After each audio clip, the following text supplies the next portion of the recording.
Hello everybody, welcome back to my channel. Today I'm going to be reacting to 1-star reviews of The Darkness That Comes Before by R Scott Bakker.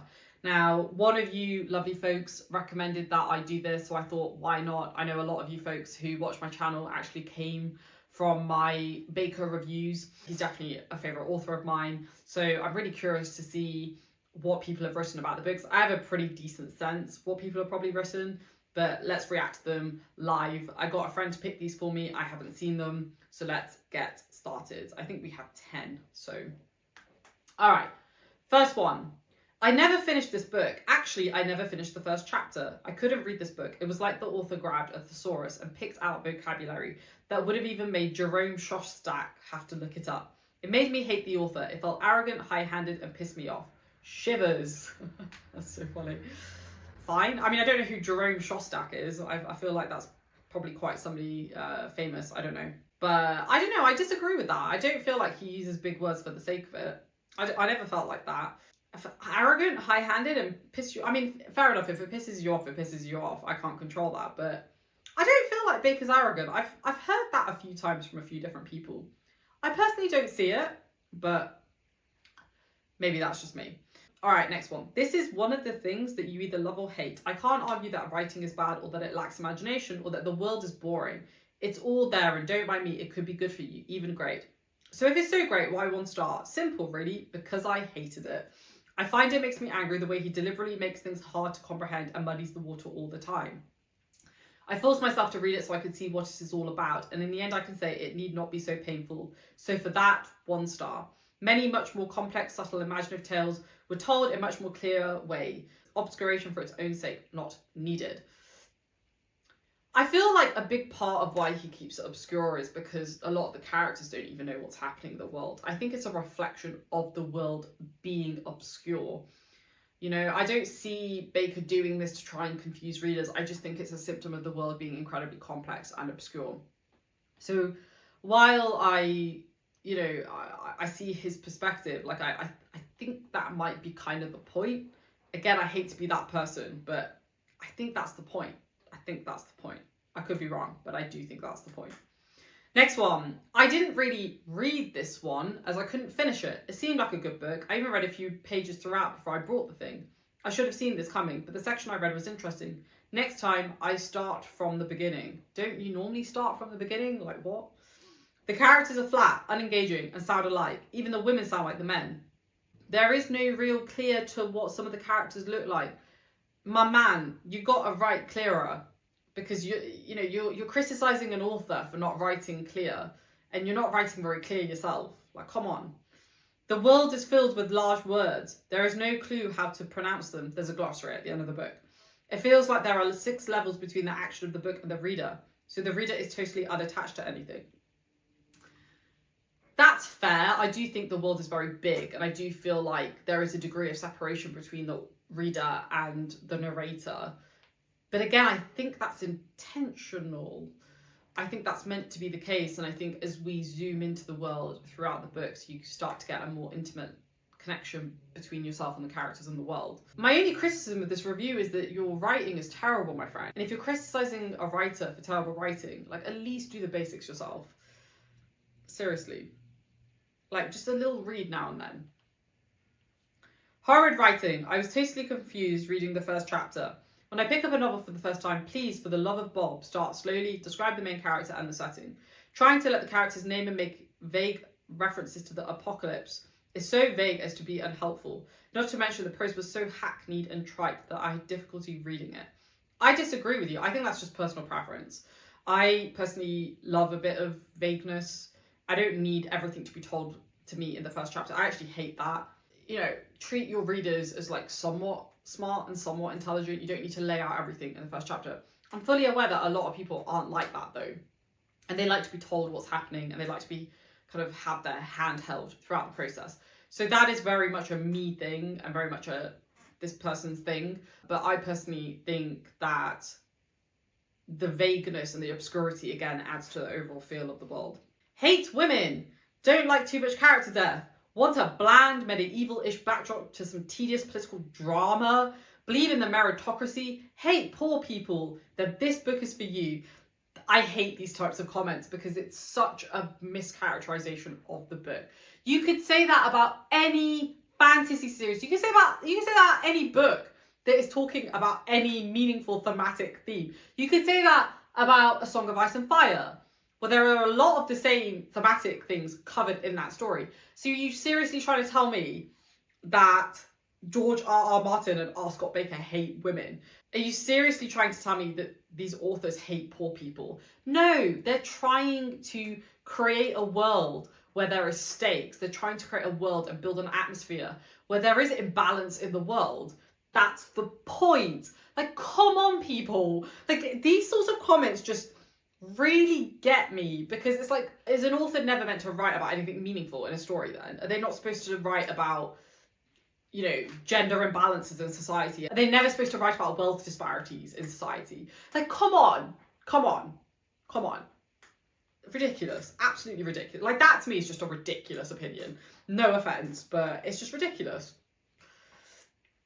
It's not often I don't finish a book, but I'm afraid to say I did give up on this one. 500 pages in, 150 pages from the end, I just couldn't keep going. I just didn't care. And to sink the hours into books, to invest in countless characters, to follow numerous destinies and political machinations, you have to care. I'm going to skip the middle bit. I couldn't bring myself to finish this book for the sake of it, and I feel I gave it as fair a chance as possible. In the end, I simply didn't care who the greatest schemer was, the greatest warrior was, or the biggest badass was, which is a shame because it feels like all the ingredients are there. Just maybe the mixture's gone off. Yeah, I mean, I feel like, you know, judging a 7-book series on a first book, you know, I think it's a very multi-layered series. And I think this is one of those series, you know, where you have to give it time. I have often said that if I have to wait until book 2 or 3 to really understand why a series still up, like there's something wrong with that book. But I think the scope of what Bakker is trying to achieve is just so much larger than that average fantasy book. And so, you know, you have to be patient with it, and you're either gonna have time for that and tolerance for that, or you're not. And then I think that's fair.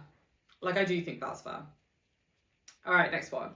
Pretentious, overwrought crap. After a promising prologue, the book plops you in the middle of a vast ocean of fantasy names, places, religions, factions, and gods, with little to no exposition of what anything is. The characters wander about, spouting inner reflections about these fantastically named places and people, while the reader is left to scramble to the appendix to try and figure out what's going on.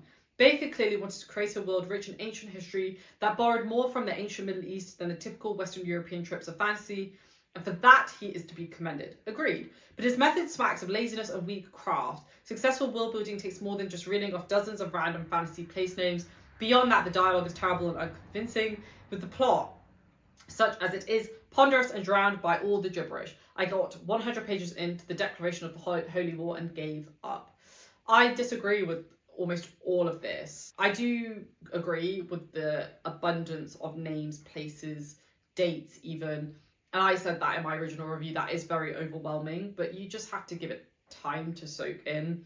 And I think, again, you're either going to have patience for that or you're not. I think the spouting inner reflections and the kind of wandering around, again, like, it has a point. You know, this is before a war. That's what happens before a war. It's not this, like, war isn't this big sexy thing that we see it's painted as in movies and stuff like that. It's people coming together and trying to figure out what to do. Like, that's just the reality of it. So I don't agree with most of this. There we go. All right, next one. It's rare that a book sucks such huge and varied donkey cocks that I can't even finish reading it. You get the feeling it was written by someone that got a master's in literature with a minor in philosophy and is really smug about it. I mean, he is a philosophy professor, by the way. Everything is overwrought and overly wordy. None of the characters are likeable. That's the point. It's a morally grey, straight up, sometimes even straight up evil world. The best thing I can say about it is that it's obviously very well researched. But even that isn't a strength, because it seems like the writer isn't drawing from any kind of personal experience or feeling anything. I don't personally get that. I don't think as a writer you have to draw from personal experience.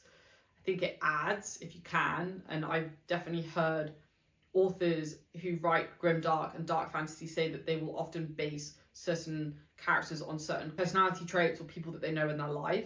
But I don't think you have to have, like, tons of direct experience. Like, I think you need to be educated on a topic.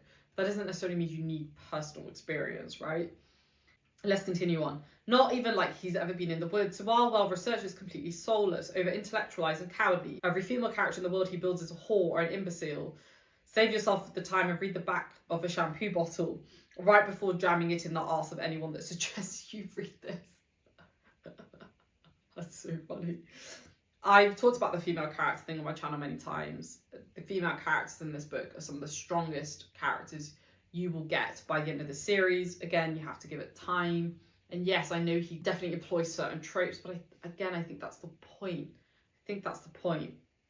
Again, he's writing in a medieval-ish era, so naturally the women are going to take on certain tropes, right? And yeah.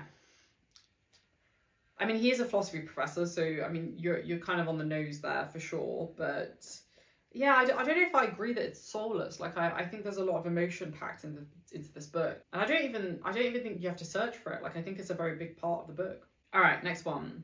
This is one of the worst fantasy books I've ever read. Bakker is decent at world building, but he seems to think that making oblique references to various factions and leaders every 10 pages is enough to set the scene for an epic fantasy series. More importantly, his characters are laughable and there's little to no plot. In a misguided attempt to give his writing some heft, he has his characters engage in long, incredibly tedious, pseudo-philosophical discussions about various topics, which neither engage the reader nor make any sense. I disagree. I think they're very engaging, and I think they make a lot of sense, especially when you finish the series in the broader context. Also, his treatment of female characters is pretty weird. I'm not going to read on because I'm honestly so damn done with the female character criticisms of this book, especially by people who've only ever read the first book or haven't even finished the first book. Like, let's just end it there. It's just frustrating at this point. I think we've only got a few left, so let's power through these. Here's the problem. Introducing too many made-up people, names, and fantasy words too fast without really explaining who any are. I got to the end of the book only having a vague notion on some, but then I was told in the glossary the author had over 500 pages to show me who these people were and didn't do it to my satisfaction. Fair enough. The other thing is that the characters in Bakker's work are fearing some sort of evil, some second apocalypse, but I don't give a rat's behind because Bakker never made me care for any of them or for their lands or cultures. I don't care to read on to see if they make it because I haven't invested. There is no good that I'm rooting for. Brutal, disjointed, vague, and not compelling. This is the thing. I think a lot of people who like the kind of typical epic fantasy series, like, I don't think this is for them. Like, if you're looking for classic good versus evil, go read Lord of the Rings. This is not it. It's just about bad people fighting even more bad people. And as somebody who really likes learning about like the human psyche, and I've read a lot about this, and I'm still very undereducated on the topic, and I'm sure I will be until the day I die, but I've read a lot of books of just about human nature and a lot of the philosophical concepts that he weaves into it. Again, these are things that I studied and still read a lot about today. So again, for somebody like me who is super interested in these things, there's no surprise that I love it. But I do understand, like, if that's just something that you don't enjoy, then fair enough. I do also agree with the first sentence about the kind of bit of info dumping that he does with the names and the people and all of these different things. I totally get that. I totally sympathise with it, and I definitely had that in the first book. But like I said, I think you're going to have more patience for it or not. And I think that's actually the last one. Yeah, that is the last one. I think this video is a lot shorter than I thought it would be. But I mean, I think a lot of the criticisms were saying the same things. I don't know, again, if I completely agree with them. But I think Bakker is very much like Marmite. I think you either love his writing or you hate it.